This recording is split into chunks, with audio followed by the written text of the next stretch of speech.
Okay, friends, so let's kick this off. My name is Jessica Pitcher. I work in Alumni Career Services at Syracuse. Obviously, you're all here because you crossed that stage at some point.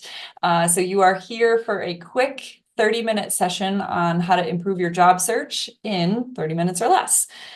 So I will share screens, throw it to my coworker, and we will get started. All right. Well, thank you, Jess, and happy to be here with you guys this afternoon. I know I've met a couple of you through some one-on-ones over the last couple of weeks, but for those of you that I haven't met yet, I'm relatively new to Jess's team here, so I've been in the role for about 5 or 6 weeks, and looking forward to getting to know all of you and working with you going forward. So to kick things off, we wanted to start with a very common topic and question that we get during one-on-ones, which is, where do you recommend I go and look for jobs, right? I've got a general idea what type of title, what type of position I'm looking for. Where do I go find that? And what you see here is a list of 4 of our favorites. So these are really 4 great resources for you across industries, across types of roles that you might be pursuing. So generally, this is a really, really great place to start. Indeed.com, you guys probably recognize this. Many of you have probably used it. It's kind of an oldie but a goodie in terms of, it's been around for a while. It's very well established. Hire Orange is something that you may not be as familiar with. So this is actually our alumni specific job board. So when employers and alumni post roles on Hire Orange, these are actually marketed directly to you as Syracuse alums. So this is a really, really great platform and tool to keep in mind and to check, I would say, at least once a week or so, because what you'll find here is folks, again, who are looking at a much smaller talent pool potentially, and again, laser focused on pulling in somebody from Syracuse, which is great. Builtin.com is another resource that has emerged in the last few years as kind of a nice one, particularly if you're interested in finding smaller or medium-sized companies. Started as kind of a tech hub, kind of an entrepreneurship-focused job search tool, but it's really evolved quite a bit since then. So definitely encourage you guys to check this out. You'll see there's also a built-in platform for basically every large city in the US. So Los Angeles, New York, you can really dive in and find job postings, do company research, and really learn a lot, I think, in a unique way, kind of outside of some of these other platforms. And then the platform that we want to touch on for just a moment is LinkedIn Jobs. Quick show of hands. We've got some folks on camera. How many of you guys are setting up job search alerts for LinkedIn Jobs? Are you guys using this tool right now? Not as much. Okay.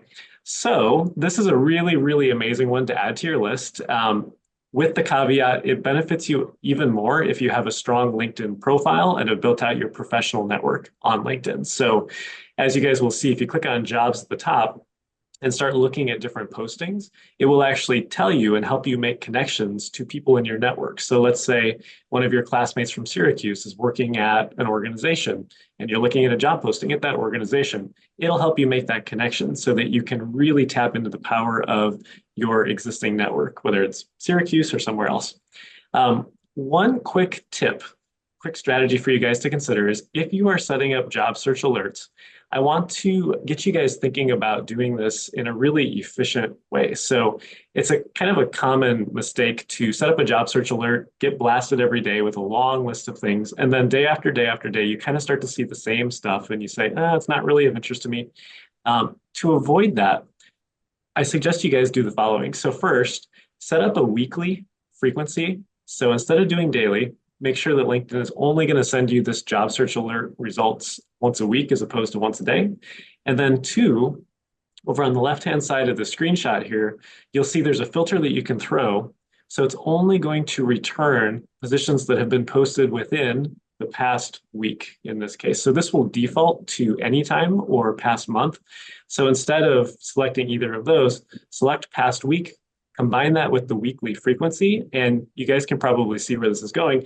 It's going to give you a fresh set of job search results once a week so that you don't see the same stuff over and over and over and kind of get demoralized and not finding new opportunities. So encourage you guys to set up job search alerts, pick maybe 5 job titles that you're most interested in, set up 5 alerts, use these settings, and it can really be an efficient way for you to get a new set of opportunities to keep an eye on. Also, it'll keep you on the leading edge of the applicant pool as you start applying for these things, which is also helpful.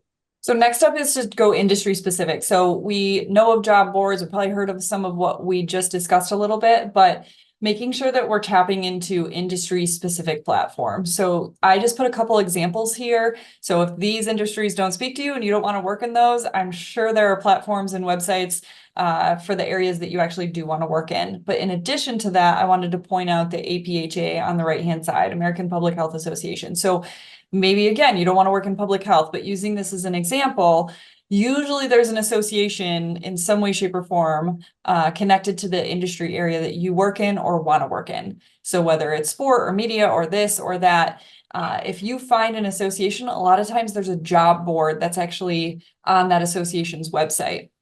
So John and I are part of the Alumni Career Services Network. If you didn't know it exists, it does. So there's a job board connected to that as well. So just think industry-wide and try to find associations connected to that. And a lot of times there's job boards there as well. So again, just trying to give you new ideas of where else to look, including this. So you might not be in Syracuse, but wherever you are, I found this as a tool when I was helping somebody local, and your city may offer this as well. So you can go to syracuse.com and use it as a job board and look for jobs there too. All right, so you guys have figured out how to start looking for opportunities, where to find them, how to navigate these platforms and tools.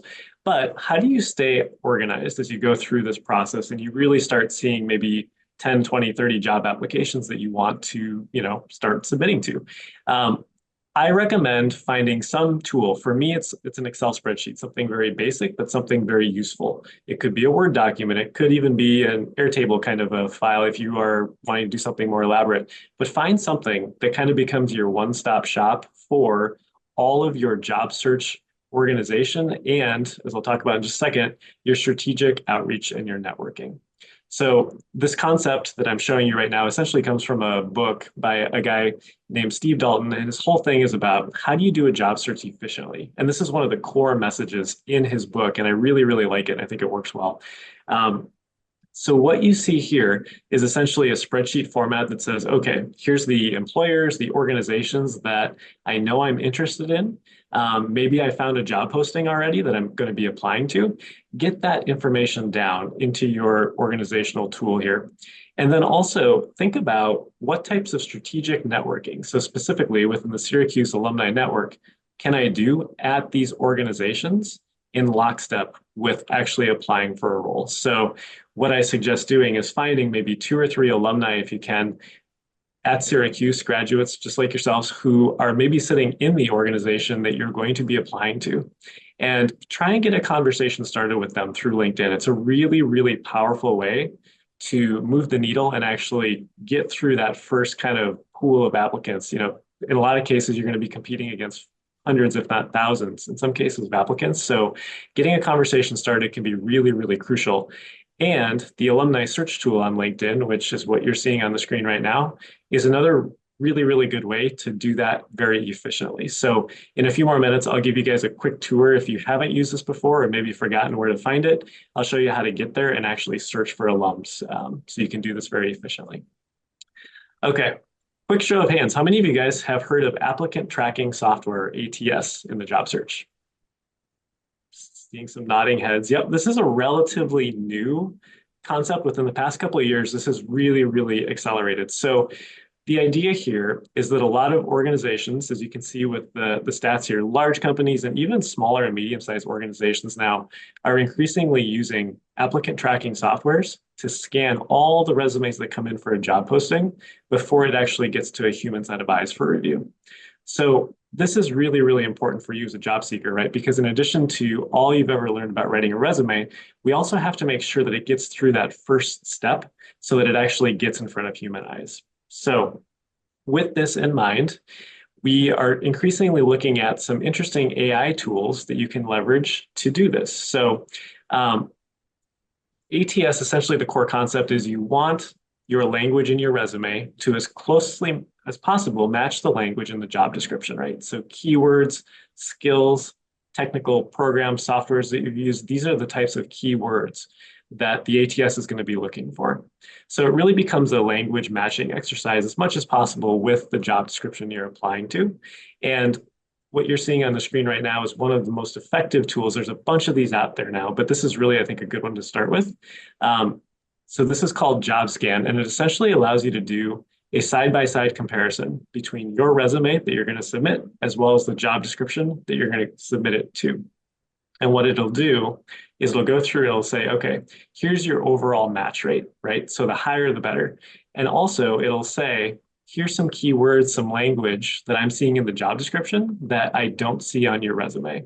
And you can do a quick 5 or 10 minute exercise right before you hit submit to say, are there any synonym opportunities where I can bring this language over? Or maybe there's a whole experience or something I did, a project that's not on my resume that really should be, because it's going to give me a chance to speak to those keywords or those skills that it's looking for. So this is a really, really great step to add at the very end of your process, right before you submit your resume and your application to a job posting. So speaking of keywords, we're going to take a pause. So everybody wants to know a new place to go look for jobs in regards to platforms. We did a little bit of that. We have to be aware of the ATS systems because it's only going to help us. We want to end up in resume pile A versus resume pile B. But before we get to all that, John and I meet with you all in one-on-one career meetings all the time. They're available. We work through things. We can do that. You can sign up for them on the website if you haven't done that yet. But one of the things we do immediately when we are in those meetings, and I know we're not in a one-on-one right now, but we ask you, okay, what are the keywords that you're already using? And so using an example of our colleague Kim on the left, okay, marketing and communications. Okay, but then we actually sifted through that, and the things that she likes the most out of marketing and communications is more of the teaching and presenting and public speaking.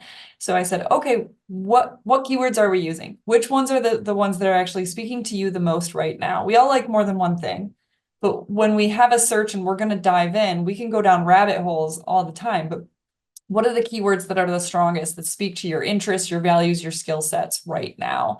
But sometimes we gotta try to use a new word, right? So the only way we can be creative when we do a job search, there's 2 boxes at the top of every search engine, right? So you're on LinkedIn, you're on Indeed, there's a location box, there's a keyword box.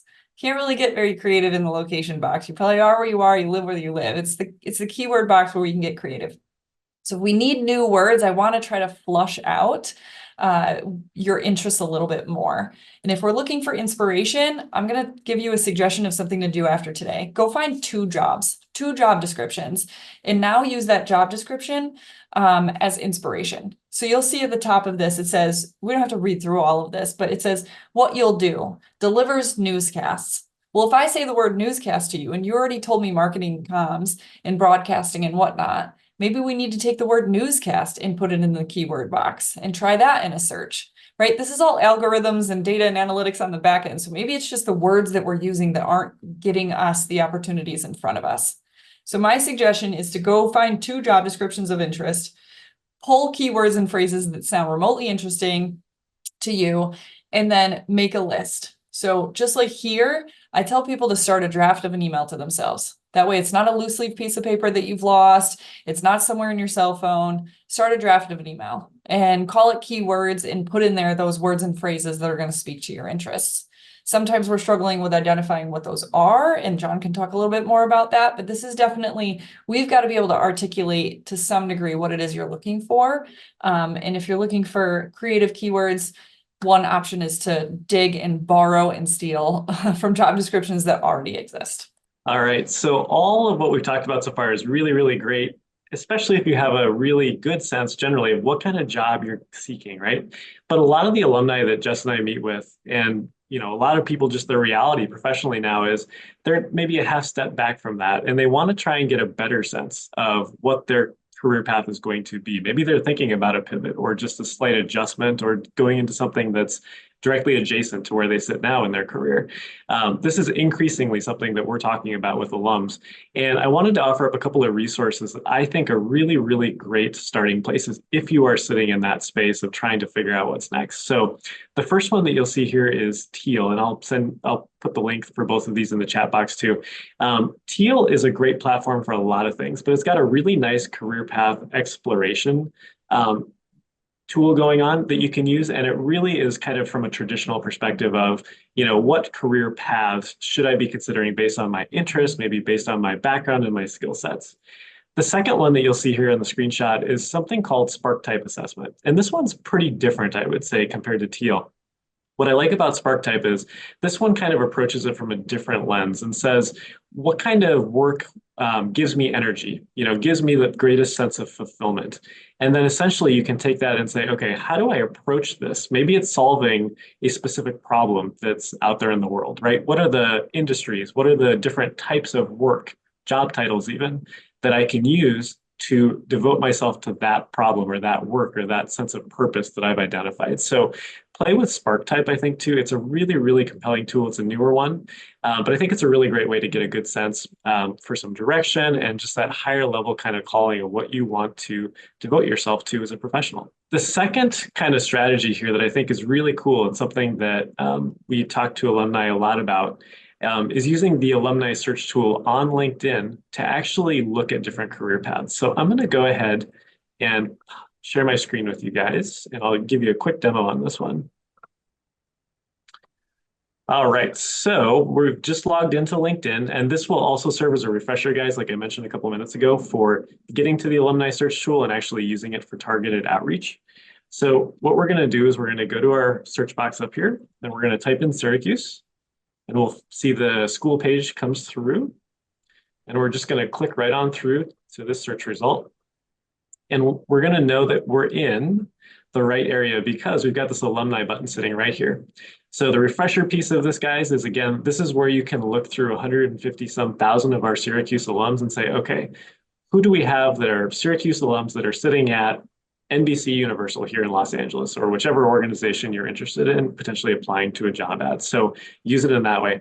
But what we're suggesting here is actually using this to explore different career paths. So an example that I'll use to kind of illustrate this was based on a conversation I had with one of our alums who said, I don't know what my short-term path looks like, but I do know one thing that I've always been focused on is I want to become a chief diversity officer. So this alum was very, very focused on doing meaningful work in the DEI space. So what we did is we said, okay, let's take a look across our alumni and say, who do we see that's currently sitting in a chief diversity officer type of a position? And we found Shanique and we opened up her profile and we started exploring her career path because she's sitting in that kind of ultimate end goal role that this alum was interested in. So I'm going to expand this out. And you'll see Shanique is currently sitting as Chief Diversity Officer at the Clorox company. So big role, big company. This is a really kind of fun example to look at. And what we did is we went back and said, okay, where did Shanique actually start, right? What kinds of roles did she have, a few years out from graduating from school? And if we go way back, we start to see a couple of themes. So in this case, we see that she was doing communications work really across the board. First at GE, then at NBC Universal. At Anheuser-Busch, there was again a focus on communications, so internal communications, strategic communications positions, also a little bit of experiential marketing, which is kind of interesting. And then again, we get back to global internal communications. So every role that she's had has kind of had that communications lens. So to Jess's earlier point of, okay, how do I start finding different roles that I might be interested in with different keywords? Communications might be one of those keywords that you could plug into your job search and see what types of roles come up. But what's really nice about this is it, again, allows you to kind of explore different career paths, start to finish, and leverage alumni of ours who have kind of blazed this trail ahead of you, right? We know that this is a valid career path that works if your end goal is to be a chief diversity officer or maybe a VP kind of in this space. So leverage the alumni search tool in this way because, again, it really allows you to just explore different paths, different ways of getting from A to B to C to D in your career based on the experience of people in Syracuse alums who have been successful in doing it before you. So moving on, some of you may have heard of this before, some of you may have not. So Alumni Career Connections is an informal program where essentially we connect you with alumni who've already said yes. So we know LinkedIn is great. We should use it. It's a free resource and there's a lot of people on there. But John and I are on LinkedIn every single day. It's part of our job. We speak career every day. But people might have a profile and not actively be on there all the time. So Alumni Career Connections is a list of alumni who've already said yes. They've told our office, we are willing to be connected with other alumni to provide career guidance and support. So this is on the website, again, alumni.syr.edu. There's a big button on the left. It looks like that. It says connect with the Orange Network. This will tell you a little bit about it.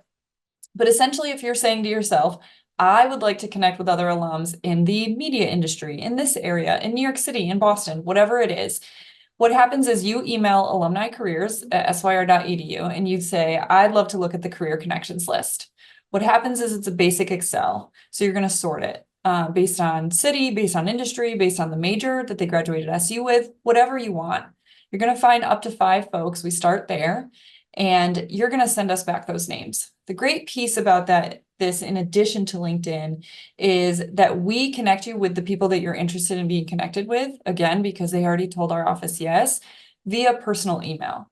So now this is in addition to your LinkedIn research, in addition to using the LinkedIn alumni search tool. So this is a little bit about what that looks like. But as a reminder, on the left, if you're seeking the support, this is what you'll do. If you're also in this position where, yeah, you could use some advice, but you could give it too, what you would do is log into the alumni website, again, alumni.syr.edu, and you would log in and then you'd see this option, that little gray bar where it says Alumni Career Connections. You click yes and hit save. If you don't know how to log in, again, we can help you do that and just reset it for you. So whether you want to provide support or seek support, this is an opportunity through Alumni Career Connections. Last but not least, everything we have talked about so far is you doing all of the things behind the computer. And while that's useful, we would like you to not always be behind your computer and go hang out with real people in real life. So if you head to the alumni website, you're going to hit a button called Attend an Event, and then you will see a lot of options. So alumni engagement is busy. Alumni clubs are busy, and we have events and programs and networking and get-togethers in cities across the country all the time. So this is just highlighted of what's going on with obviously our session today at the top. And then even from here, you'll see Pennsylvania, Minnesota, and Oregon. So the reality is we're kind of anywhere and everywhere, and we'd love to make sure that you take advantage of those opportunities. Have to do a shameless plug for you to potentially come back to campus, because there are literally thousands of alumni who come back for homecoming weekend every year. And again, while people aren't standing behind a table and saying, here's an open job at my company, we all know that networking is a huge piece in order to find out about potential opportunities, or really just sometimes to find out what a day in the life looks like. So maybe somebody works somewhere or in an area that interests you. And the nice thing is you could just have a conversation in person. So just throwing this date out there for all of you to know. And then this sort of summarizes what we talked about today. So diversifying your search engines, doing some industry specific research, especially going to those job boards associated with professional associations, doing the job search alerts on LinkedIn and taking advantage of those, being a little more creative in our keywords and borrowing some ideas from job descriptions, and fully utilizing the Orange Network. So in an effort to really fulfill our name today of improve your job search in 30 minutes or less, that concludes the informational piece. We thank you for coming and welcome you to stay for additional questions.